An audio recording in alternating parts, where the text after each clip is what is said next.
All right, good morning and welcome to the conversation. Not the conversation. The conversation is the earlier program.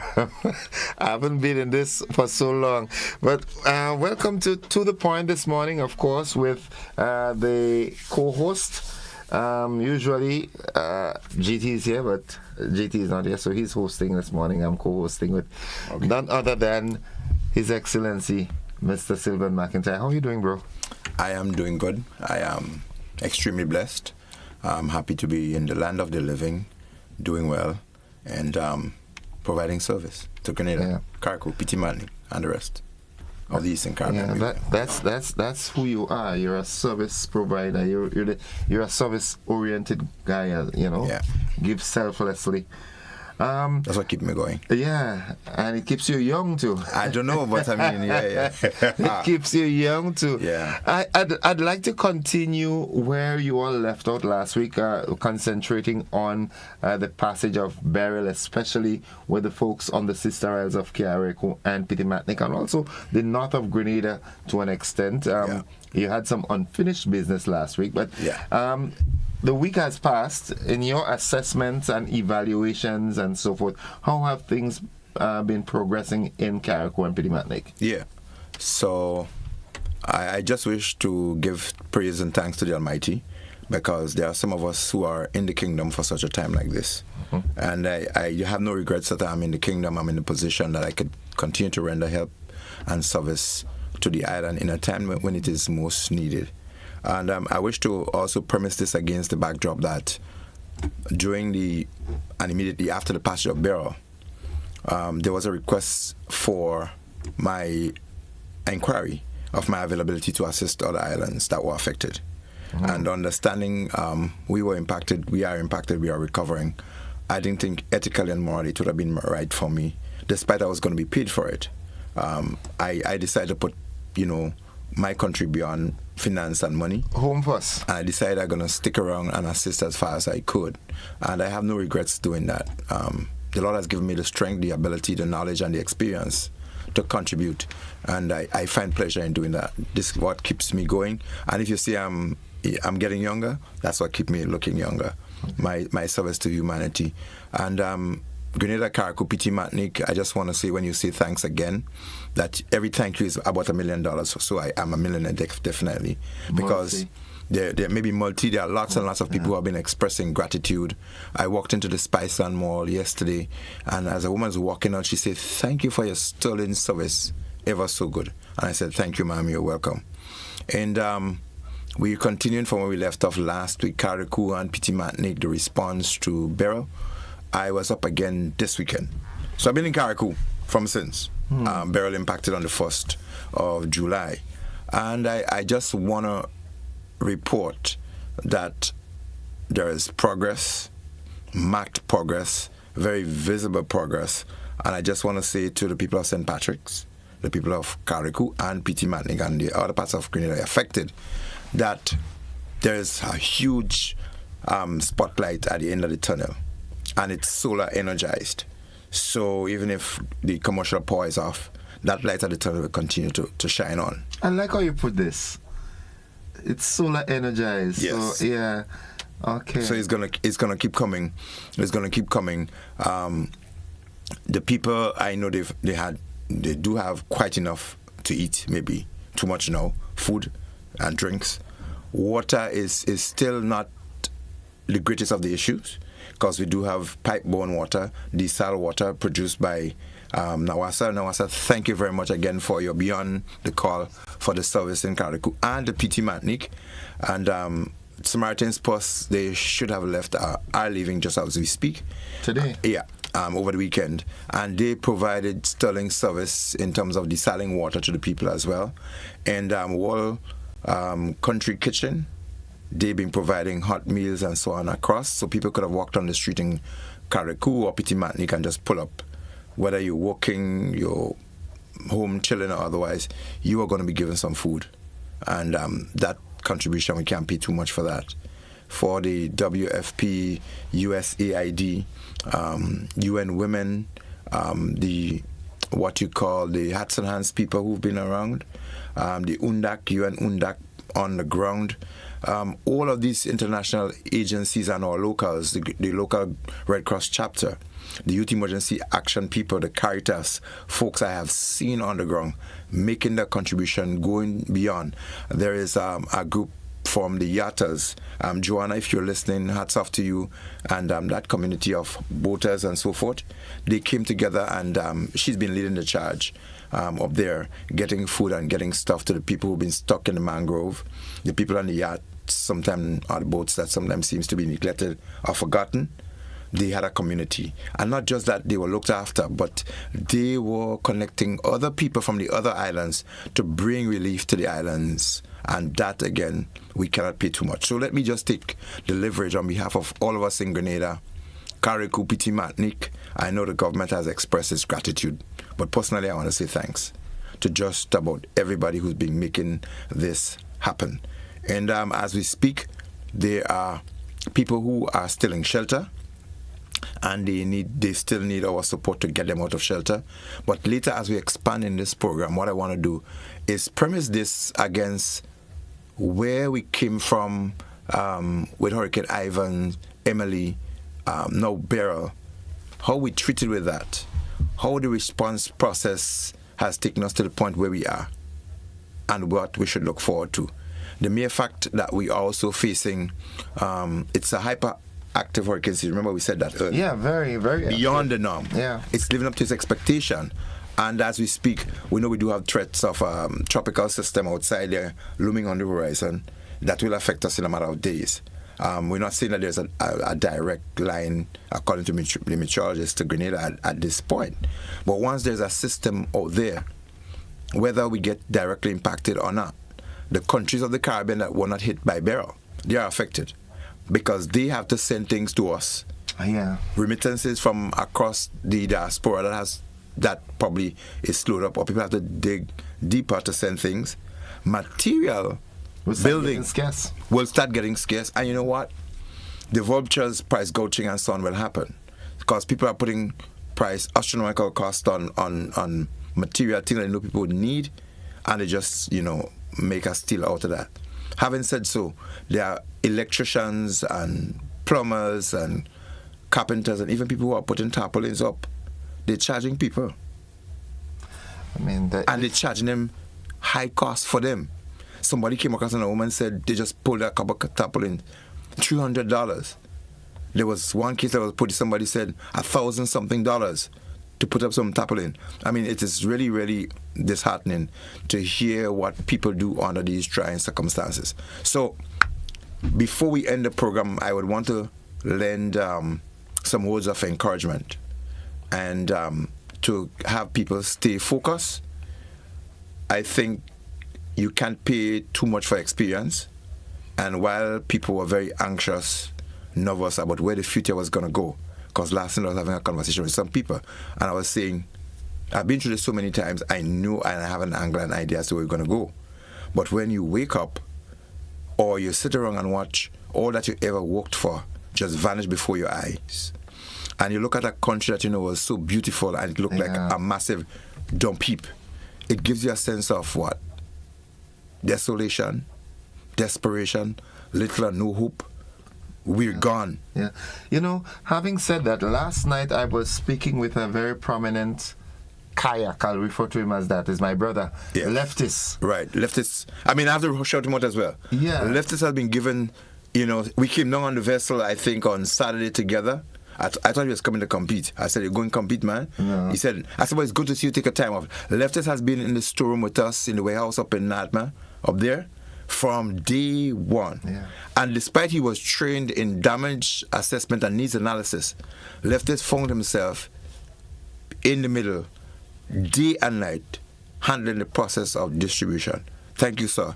Your service is well appreciated and noted. Yeah, I was having the conversation with him last night up at Progress Park, and you know, him giving me a clearer picture as to what is happening. I promise that I'll be in Carriacou someday this week. I don't know exactly what day yet, but all the stories that we are getting, it will not resonate as real until we really see it on the ground. On the ground. The picture Leftist painted for me is as close as I think as it would get without me actually being there. Okay. And it is mind-boggling. Yeah. It is. You know, he was explaining to me, man.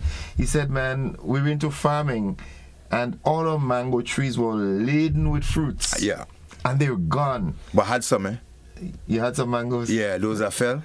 I pulled the full ones and I put them aside, and during the crisis I was sucking and eating on some of those. I mean, just a little smile of it, but yeah, the agriculture sector has taken, and the farming sectors, they have taken up strong heat. Yeah. It's, in any case, what we do, we take a quick commercial break and we get back into more conversation.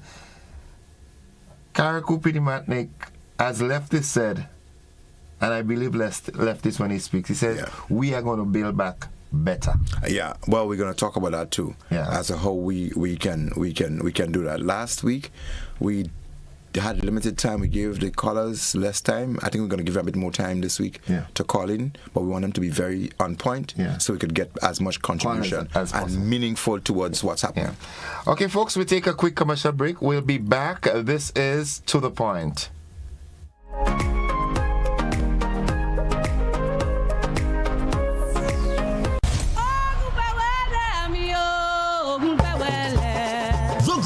Cultural Foundation, in collaboration with the St. Andrews Development Organization, SEDU, the Grenada National Reparations Committee, GNRC, and Timber will commemorate Emancipation Day 2024 under the theme, In the Spirit of Emancipation, we embrace our African identity through our cultural expressions. Are you ready to celebrate Grenada's rich cultural heritage and history of resilience? Then look out for the televised panel discussion on July 28th.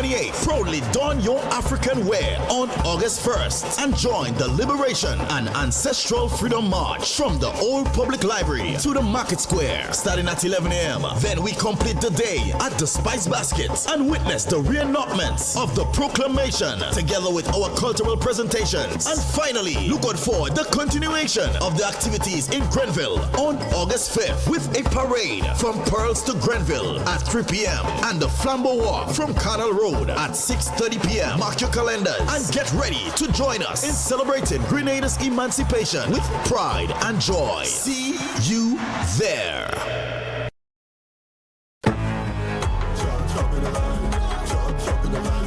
Imagine for just $15, you can win free gate passes to any Spice Mass semi-final or final show or other top Carnival season shows of your choice. From now to August 10th, every time you spend $15 in Daily Cash 4, Daily Pick 3, or Playway in a single purchase, check your ticket to see if the words "You are a winner" are written on it. Follow the instructions and redeem your winning ticket at any authorized show of your choice. All you have to do is present your winning ticket at the gate of your show of your choice for scanning. But guess what? The more $15 you spend in daily games in a single purchase, the more chances you have to win free gate passes. Compliments the NLA. Over 400 free gate passes are up for winning instantly, Monday to Saturday. Secure yours now. Spice Mass is on, and the NLA grants you free access. Must be 18 or older to participate. Terms and conditions apply. NLA, proud platinum sponsor of Spice Mass, making your carnival dreams affordable.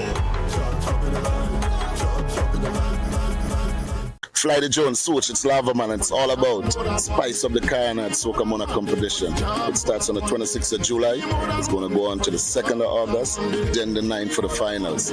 I will be the host. Fly the Jones, Switch. Get there, see you there, be there. Nothing but vibes. Real mashup, yeah? Mad.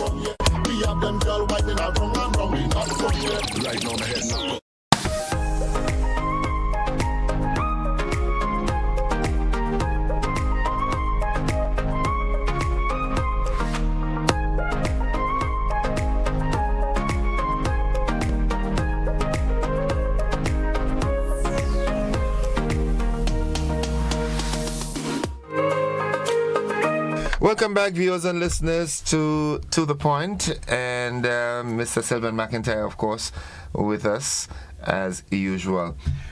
Recovery. Yes. Carriacou Pity Martinique.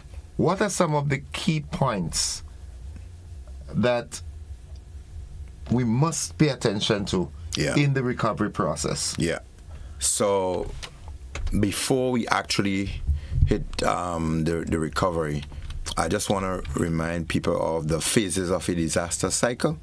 You have the preparedness. You have an alert period where, you speak about what is likely to happen. Like in the case of a hurricane, you get warnings and so on to deal with it.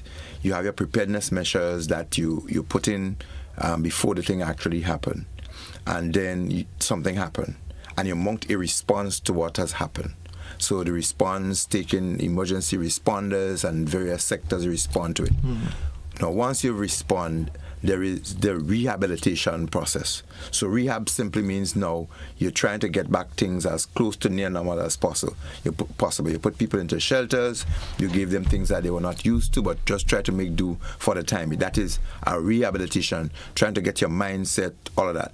And in the rehab process, I again mentioned it on the program last week, the psychosocial support. It is very critical. I've never seen it as effective any time in my history time as now. Are there actually psychosocial specialists on the ground in Carriacou? Oh, absolutely. Okay. If there aren't any now, I'll be surprised, because from, I think, 3 days after it happened, I got up there on day 1. And I think by day 3, there were a group of persons up there. I think there were about 3 or 4 of the persons. And let me say hi to them as well, because they've done such a wonderful job. And every week, every couple of days, there's a rotation of 3 persons or 4 persons coming for 3 days, and they do the cycle. And they're not just having working with us at the Emergency Operating Center. They have been on the port. They have been in the shelters. They have been throughout the communities. I mean, we were going one day with a transport to find a senior citizen that people mentioned that was in a house.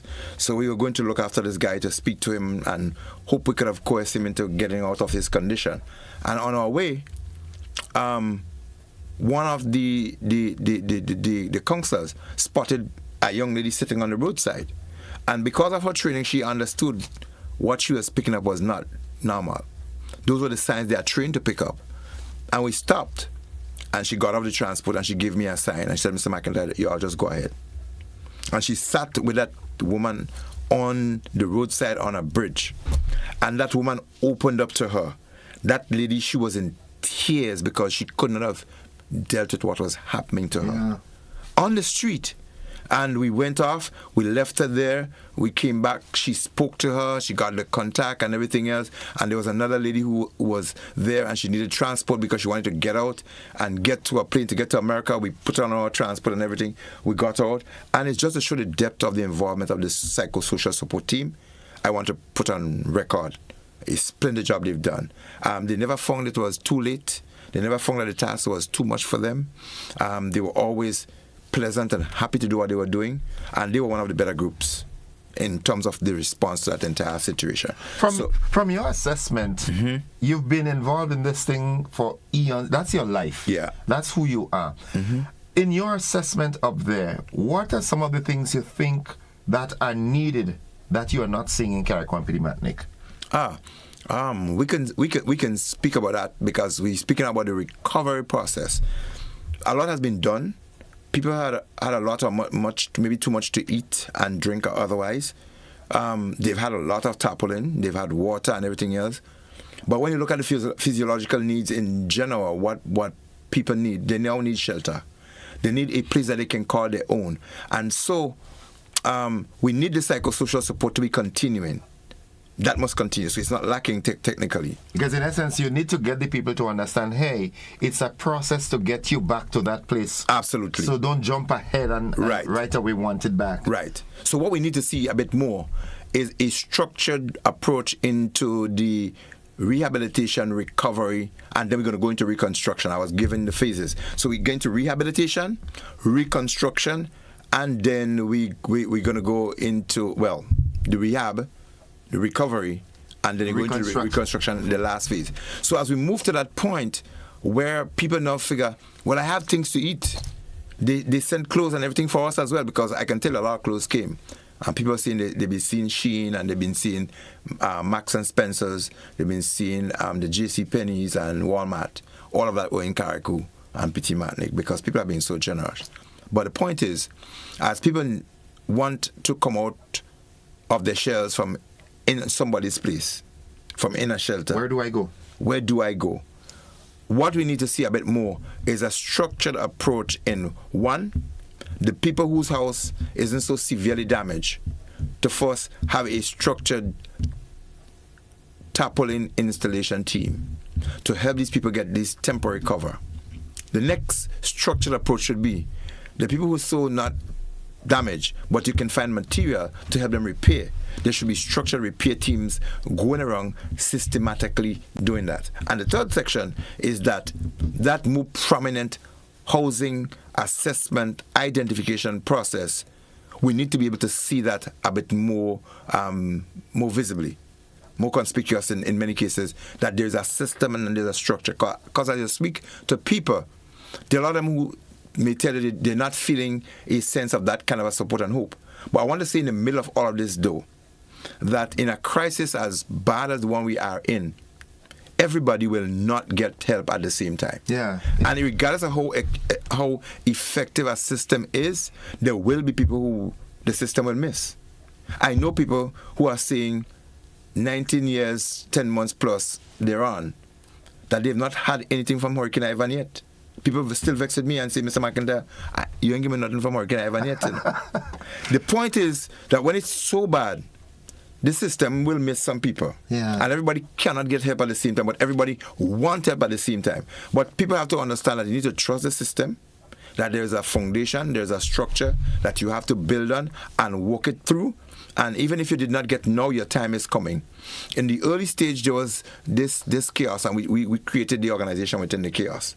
And we opened up the road so that things can now happen a bit more systematically. So what I am advocating is that we need to have that structured approach, and that people need to see it.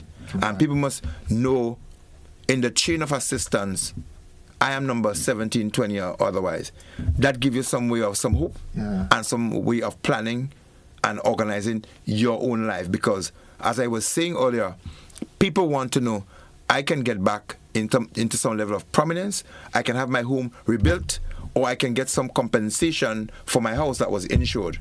Or I am so desperate, I did not insure my home. You need to know where you're at. You need to know where you're at. Another thing, in terms of ensuring a structured approach to rebuilding and so forth, how critical do you think it is for government, the exact government agency, to ensure that in the rebuilding and reconstruction phases, that certain mitigation procedures are taken so that in the event, God forbid, another system like that travels our paths, that we don't have the same issues? All right. I'm happy that you raised this and you mentioned government. There's a misnomer about government, and I don't work for government, right? I know that. But I understand the system and the structure and how people allay blame and criticism negatively about government system and structure. And I mentioned about people as talking about the political involvement, etc. And it is normal human reaction. It's going on in Jamaica. They vex with the government and they vex with the system because they're not seeing a sense of that kind of a structure and relief coming to them at the time that they expected. Now, the system has to be so structured that people like ourselves, the technical people, and the agencies that are responsible, your PR and your information process has to be on point. You have to be so much in people's face, giving them information as to every stage, what you're doing and how you're doing, so that they get a sense of things are happening. And you can't bamboozle people and can't fool them or give them lies in the middle of this. And people tend, under those circumstances, to blame government as though government brought a hurricane. Government didn't mash up your house. And so it is normal for people to tend to go, and the government not doing that, and they sit back and they expect government and a system to give them everything that they need and to build back and to give me. And so there's this wait and see attitude that I have to get back because my house was destroyed. This was a natural hazard, a natural phenomenon that destroyed and damaged people's place. The governments and the state mechanism is to help people, especially in that emergency period. The structure and the system of governance owe it to its citizens to have a structure and system in place of response, recovery, mitigation, reconstruction, etc. But the onus is on citizens themselves and every one of us to ensure, one, we adhere to the physical planning and development instruction and principles that are set out. That's one. Two, homeowners must ensure not just building properly and building in the right place and at the right time, but the process of insurance and liability, there must be indemnities that has to be transferred other places. In other words, other people and entities like financial institutions, they will have to take up slack. And the slack that need to be taken up as well is that homeowners should also insure their properties. Yeah. So that the state mechanism is not overwhelmed, it is not overburdened, because I don't know if any government will find all of the money every time to assist totally in a situation as bad as ours. There has to be an all hands on deck situation where corporate citizens come together and help, like we're doing. The international community come together and help. But a bigger chunk of that, especially for the housing stocks that would be so damaged and destroyed, insurance is critical. And insurance is not critical just when you got damage, but you have to insure your property from its inception. And the only people that we've seen after Hurricane Ivan that were insured, a small percentage, I think it was about 25% of homeowners in Grenada were insured, meaning that people who had a mortgage and by reason of the financial institution's condition, in the mortgage, yeah, they had to insure, and these people insured. We saw a lot of people who built their houses through remittances, or people who traveled and came back and built. They figured, well, I have my money, I could build my house, I don't need to insure it. And there are people who sent monies from abroad for other people to build their houses for them. And they figure, I sent my money, I have a house, it's looking good. And Beryl showed you differently, yeah, that even walls were broken down. So the point that the question you're asking about how and what should be done to ensure things are built back differently and better, again, it has to be an all hands on deck. People now have to ensure that, one, we go back to the building code. What we saw in 2004, as we've seen even of not very recent, but in the recent past, our physical planning and development unit, they have been always overworked and understaffed. I don't know about their payment, but I know they were not meeting their demands based on the amount of work that they had. I mean, people were sending through plans and for 6, 7, 8, 9 months, a year, and they can't get a response. Constructions and buildings were going up, and there were no inspection by stages and phases to ensure that things were done according to the plan. I know now they are much more rigorous. I know they have been resourced. And I'm hoping that what they are finding on the sister isles, that we are going to ensure that we build back bigger, better, and stronger. Yeah. Because at the end of the day, it is an economic retardation setback when people have to sit back and wait on the country's support system to help them to recover from what it is. So insurance is critical, and adhering to building codes and principles, that is even more critical to ensure that our housing stocks, they are robust. When we entered Karakou on the morning of the 2nd, very early, and we saw the amount of buildings on ground, and we saw the amount of people that were moving away, just going away, it gave a sense of, my God, where is Carriacou going to be rebuilding from here?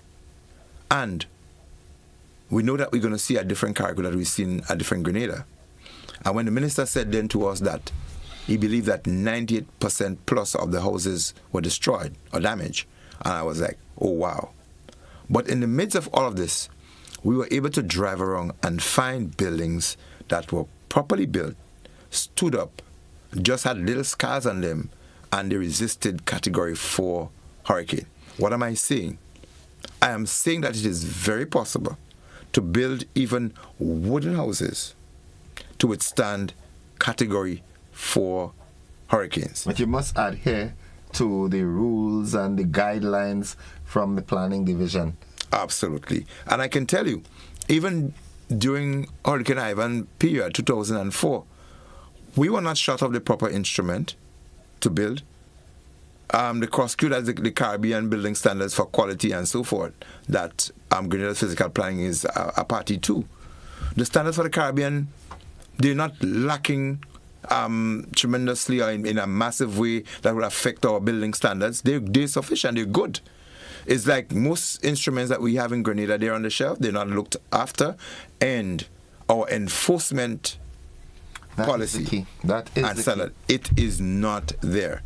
We are hoping and we are looking to see that people who do not adhere to standards, that they do not pay the consequences when disasters happen, but they would pay the circumstances during normal time, because the enforcers who are following the process, they would find them out and they would have them charged, brought before the penal system, arraigned before a court or something, and have them pay the penalties for the neglect or the complete what you call disobedience to the process. Yeah, because when you look at it holistically, it has what you would refer to as a national retaliation. Eh? Yes. Yeah, because if your failure to adhere to the guidelines that are laid out and disaster strikes and you are affected,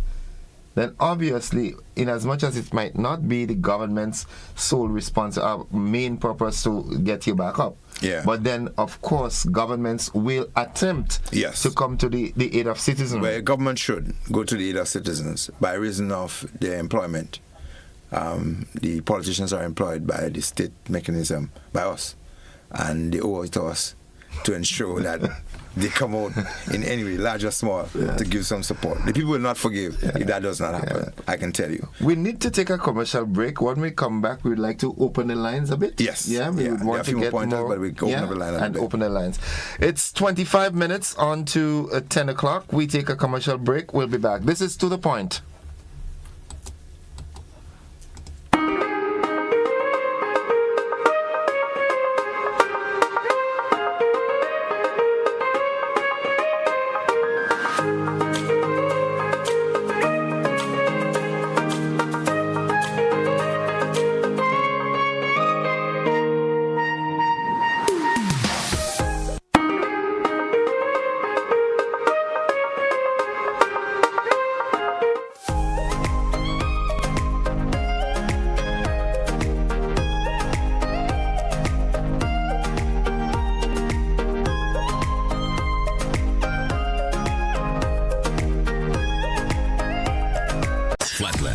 Ship and Print, together with Concept Events, present Pre-Day, the biggest show in Grenada's Carnival. Wednesday, August 7th, Grenada National Stadium. Gates open at 9 p.m. Showtime 10 p.m. A celebration of the Jab, featuring the Minister of Jab, the Jab Boss, Telesford. I am the Jab Boss. Certain things I end. Also featuring guest performances by TNT's Road March King, Mikhail Tasia,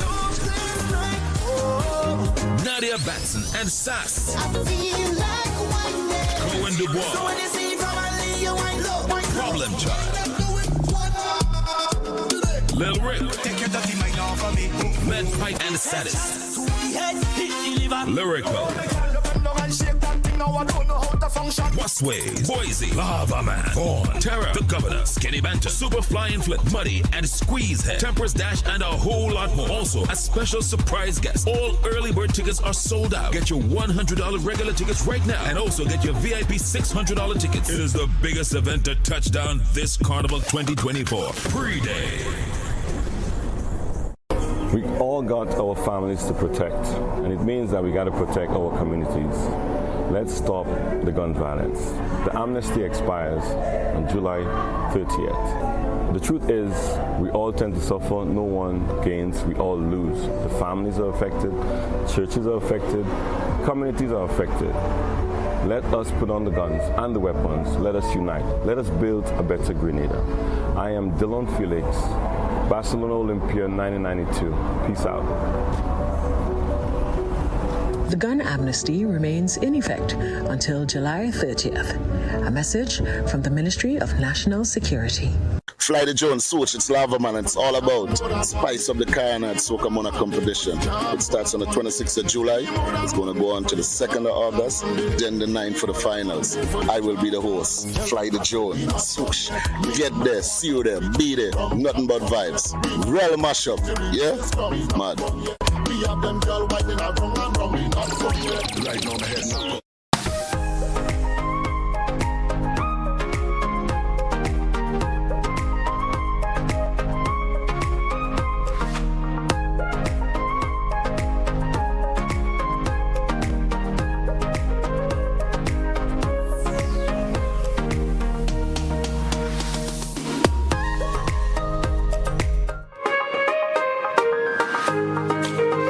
Welcome back, viewers and listeners, to the conversation with Mr. McIntyre on To The Point. And, before we get into the more intricate aspect of it. You have a caller on, you know that, right? Yeah. Okay, good. The caller will wait. Yeah. It's important, right, yes, that Grenada and the region recognize the human service that you are giving it. Oh, me? Okay. Yeah. This is, it has to be mentioned. Okay. You're retired. You're a retired police officer. Right. But it's like you never give up. What you're doing is what you did and what you will continue to do. Until God gives me the strength. That's who Sylvan McIntyre is. Yeah. I just needed to stick that one in. Okay, wow. Yeah. I didn't expect it. I didn't know where you were going, but... Yeah, I needed to stick that one in because the level of experience and knowledge that you have in this field... Yeah. In as much as NADMA is equipped with human resource and personnel and everything like that, but they're not well equipped, eh? There? NADMA not well equipped. They need more people, eh? They need more staffing and right. Yeah. But you complimenting them... Mm-hmm. I'm certain that Dr. Walters would say kudos to Sil. I called him last night, I messaged him and asked him how you was doing. Yeah. I said, stay strong, my brother. He called me back. I said, I just called you to tell you, this is your brother, stay strong. I said, you didn't expect it, I'll call you back.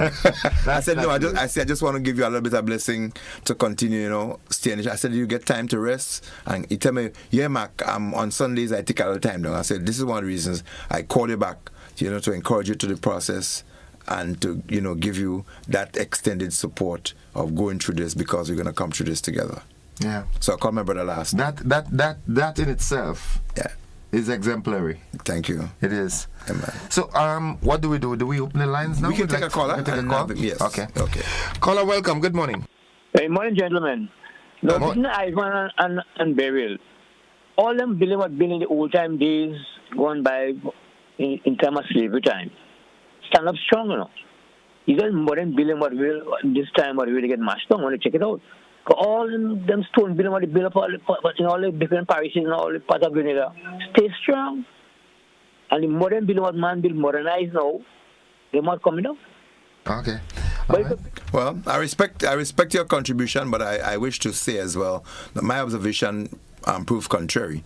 While some of the older buildings stood up, there are some of the recently built buildings, as I mentioned before, they actually were built to standard and they actually withstood the Category 5. I still want to, make positive mention of the older buildings.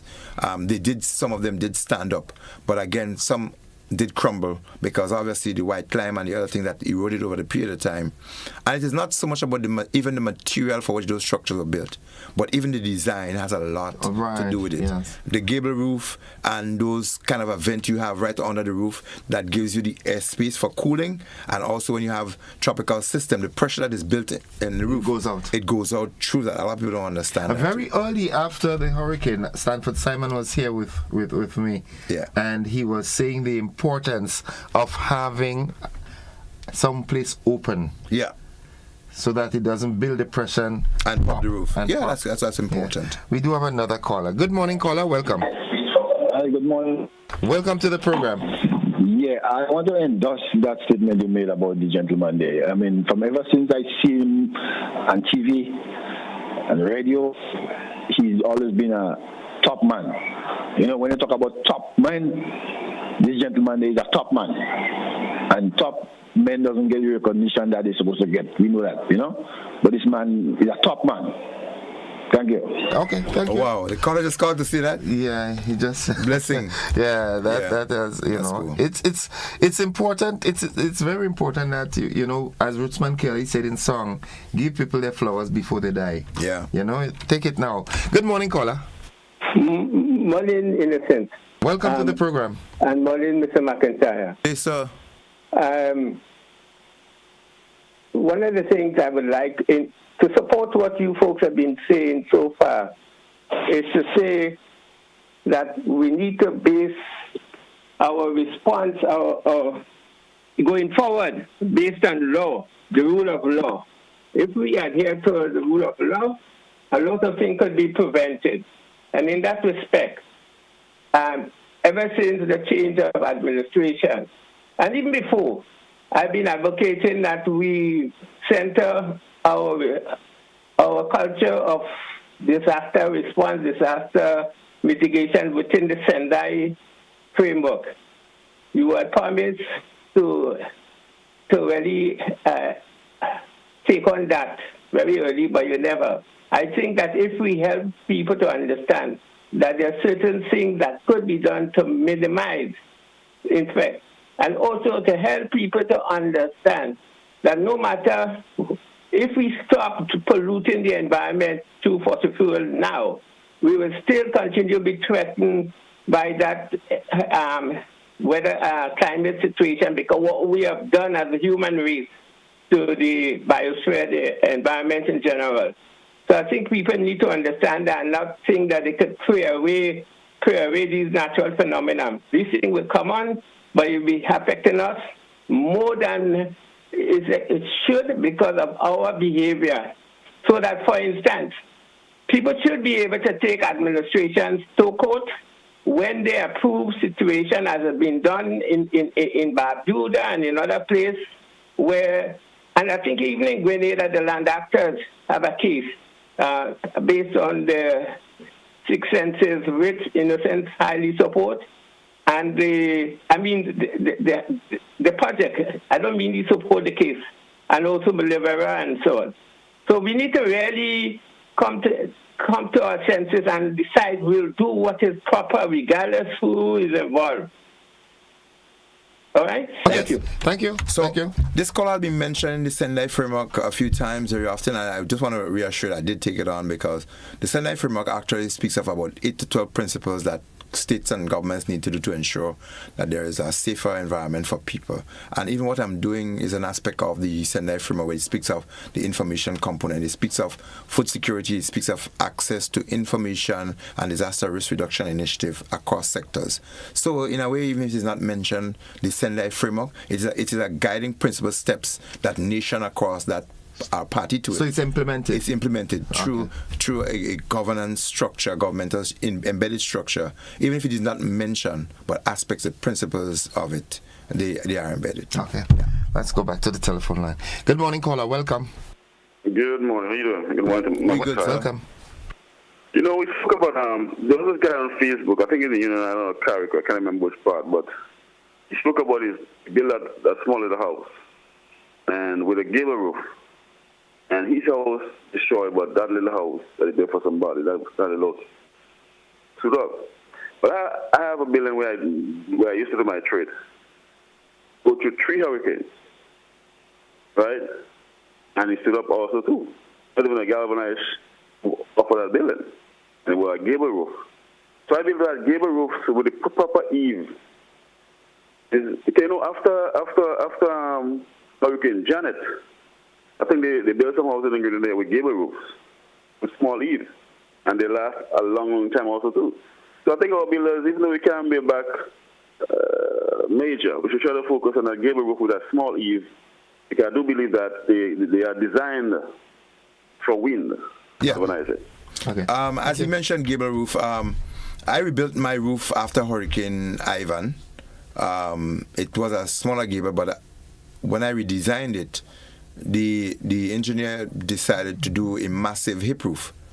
But I, understanding the more advantage of the gable roof, I personally split the hip roof into 3 smaller gables. Oh, okay. And I had the valley between, and I switched the angle towards the what you call the weather side or the Atlantic side, where the breeze is likely to come across more frequent than other places. So it finds the valley right there. That's correct. It finds the valley, it cuts through, and that narrow gable and so on, there's less force against the structure. So I am one testimony of gable structures, and these things are there.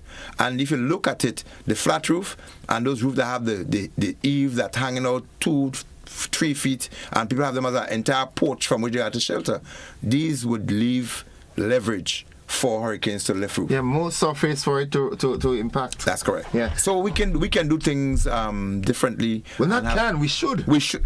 Oh yeah. Yeah, absolutely. that can. We should. We should. We should. And have safer structures. Yeah, we should. To live in. It's a bit early, and from a psychological standpoint, the folks in Carriacou at the moment, their main focal point is relief and rehabilitation. Yes. But when it comes to the part of rebuilding and reconstruction, do you think the impact of burial, the passage of burial, will prompt them to know that it's imperative that we do it right this time in building back? Firstly, by in terms of ensuring that we're insured. Yeah. And secondly, by ensuring that we build resilient homes? Okay, great. So here are 3 or 4 disadvantage or different angles for which this could happen. When people's homes are destroyed, they want to get back as quickly as possible because there's no place sweeter than home. Your home, right? Yeah. You want to get in. So even if you mean putting back a few pieces of galvanized or putting tarpaulin, you want to get back in there. 2, it happens for us early in the hurricane season, and you have the rest of a hyperactive season to go. What do? Do I build back a structure really quickly and face the threat of it getting blown away just now? 3, do I build back a wooden structure, or do I build back in the same place that I built before? What kind of vulnerability existed? Well, I need my house. Should the government then encourage people to build back their homes really quickly and build back in a way that they're less vulnerable? Or the 4th one, do we take our time and do physical planning and development for particular areas and zone particular areas, or give specific instructions as the type of structures that should be built in those areas and to exactly how close to particular areas, for example the sea coast or the coastline, should people build? So is it an opportunity for us to redesign? I think it is an opportunity to rebuild Carriacou and Petit Martinique. Yeah. I know when they are being rebuilt, it would be another pride, it would be a gem of the 3-island state that we would have. Petit Martinique would be lovely to be beautiful, and so would be Carriacou. I mean, I can't wait to see the new image. So we should not be too rushed. There has to be this temporary rehabilitation phase where you get people out and get their whole psyche and everything to get back to a near state of normalcy. Semi-normal. Yes. Yeah. And the next thing is for us to build prominent, best-built places so that it can resist not just hurricanes. Remember, we are vulnerable to earthquakes, volcano eruption, land slippage, and all that. So when we are building, all of these hazards must be taken into consideration. It is possible to build for earthquakes and a hurricane. If you just build for a hurricane and not an earthquake, you're still open, because earthquakes, they like the heavier structures. Yeah. When they shake them. This really has you between a rock and a hard place, of course. Yeah, it has. There's a youngster that is a very prominent figure in the planning division now, Mr. Blash. Yes. I had him on the program a couple weeks ago, a week or two ago, and he's deep. But I'm wondering how much of that depth could be implemented, because he's talking about doing all sort of soil testing and, you know, getting into the geometrics of it. Yeah. Will we be prepared for that? Well, it's not the easiest of time for any government to rally through a rebuilding phase after a disaster as bad as this one, because would they have the financial fortitude or otherwise and liquidity of finances, and are the institutions prepared to take on the responsibility of building back in a particular way? Some people take the sacrifice of trying to get back quickly to gloss over and create a nice image of we doing, and others may bite the bullet and say, you know what, we're not going to be building back the same way. We're going to take as long as it takes for us to build it back better. And that is the call that the state mechanism has to make in the interest of the people, and we have to watch it and mind it really closely as to which angle that it really goes. I'm going to put you on the spot here. Mm-hmm. If you were given a consultation job to advise the government as to the approach in terms of the methodology in rebuilding, what would that advice be? What approach? Should we wait, give them some rehabilitative spaces now, while we do all the environmental impact assessments and everything like You're that? You're saying it, man. You're saying what I would have said. Oh, exactly. We need to take the time, do the EIAs and so forth, do the tongue and country planning areas, do the zonings, and ensure that a regiment of inspectors, the physical planning is really resourced, and it is monitored every step of the way. There are some places that could be remodeled, redesigned as new settlement areas. I've seen it on the other islands that there are some places you could redesign, because what Ivan has, Barrett has done was opened up, and you can see the land space. So you can see through. So something that you didn't know before, you can say, you know what? Rather than having all these people live in that area, let us terrace this section of land here and put a proper settlement. Let us build these houses that people no longer will go back there. And if people are going to be building back on the same spot that their grandparents left for them, we're going to ensure that we bite the bullet and say, you have to build by these standards. Yeah. And that's the advice I would give in a nutshell. Okay. We're going to take the time and do it right. Okay. We have a caller. Good morning, caller. Welcome. Good morning, Mr. Joseph and Mr. McIntyre. Good morning to you. Well morning. Yes. Mr. McIntyre, I heard some of the things that you are saying, and it is very important. But what I've realized, that we have to, in going forward, we have to see building and builders as an integral part of the educational system.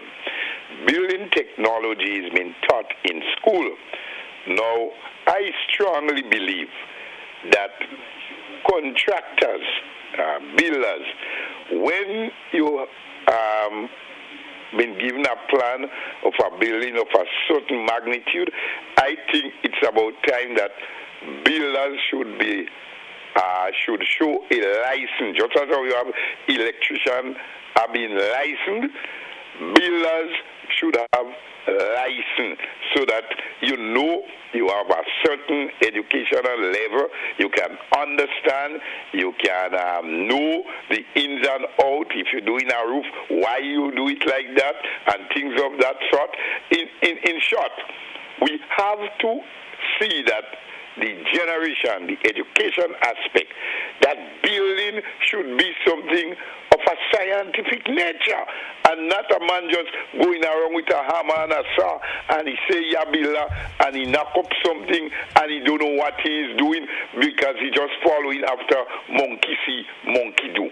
We have to take building in an educational aspect for tradesmen, and tradesmen must be willing to adopt and develop themselves and to be educated as we face this new era with all disasters and different things. Things have to go in a scientific manner. That I would like to see happening. Yeah, thank you, caller, for your contribution. And before I give a summary statement, I just want to piggyback on what the caller has said in terms of building. People and maybe the state could have been held liable for manslaughter if we had lost some lives in some of our shelters. And that's a very serious thing. We have to go forward rebuilding. In 2004, there was Nero.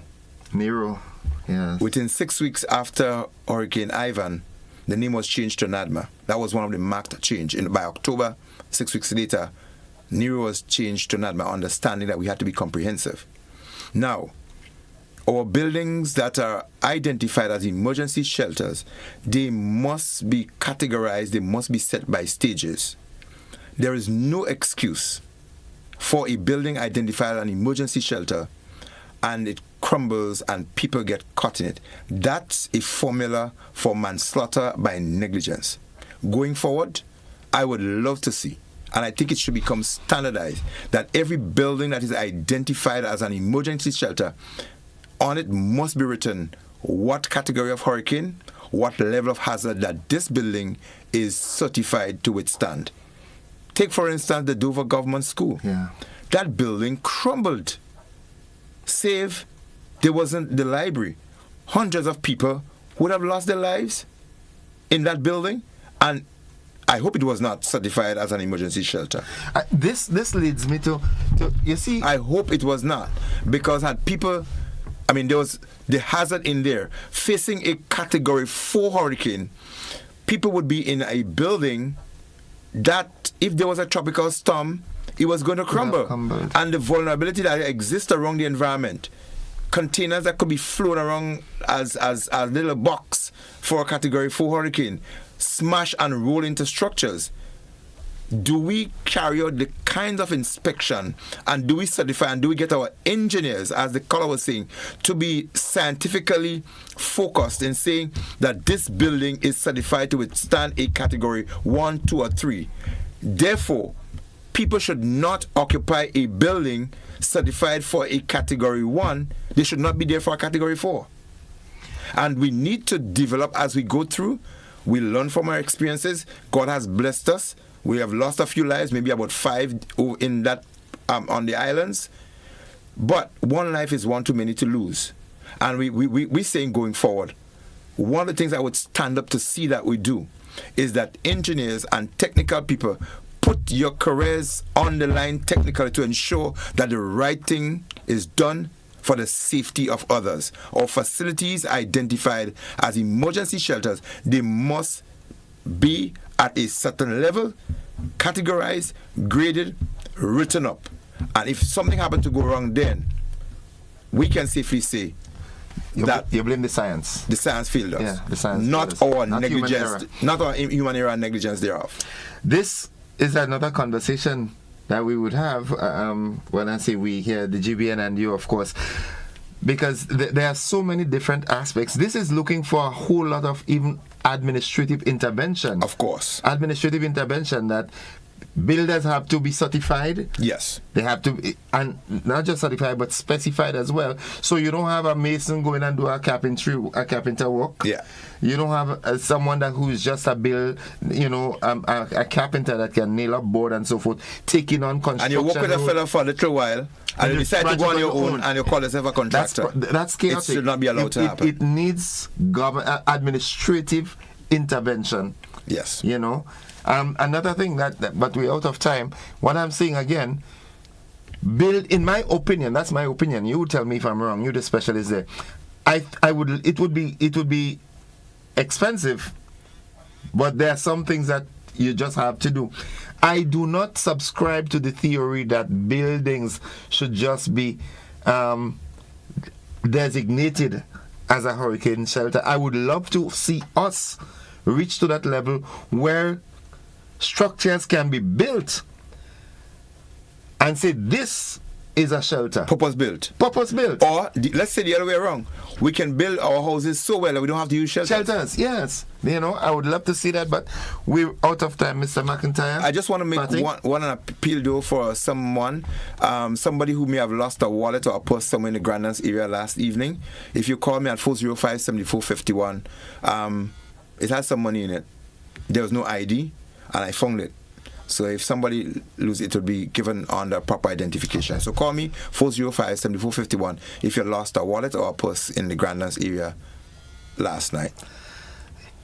That's just so Mr. McIntyre is resourceful as always. Mr. McIntyre, thanks for being on your program. I can't say the program, it's your program. Yeah. And of course, your expertise and your dedication and commitment to country will not go unrecognized and unnoticed. Not under my watch. Yes. All right? Even if I have to touch the powers that be and say, hey, this man needs to get a I don't know, but I give national service. Yeah. Get, I don't get. Yeah, you're welcome. All the best, bro. My pleasure. All Folks, the time. that's it for To The Point. Thank you for being a part, and if the good Lord spare our lives, we'll have another one tomorrow. That's it for the program. Bye-bye.